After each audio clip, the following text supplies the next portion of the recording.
গান, নাচ ও লেখালেখির পাশাপাশি আমার রান্নাবান্না করতে বেশ ভালো লাগে।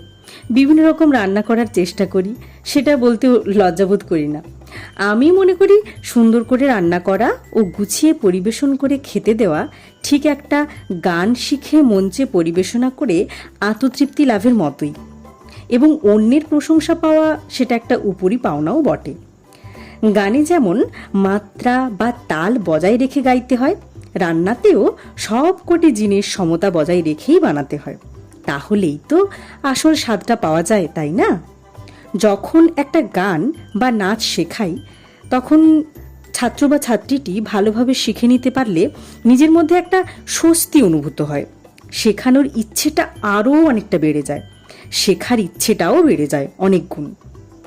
তেমনি রান্না করে যখন পরিবেশন করি, তখন যখন অন্যরা খেয়ে প্রশংসা করে,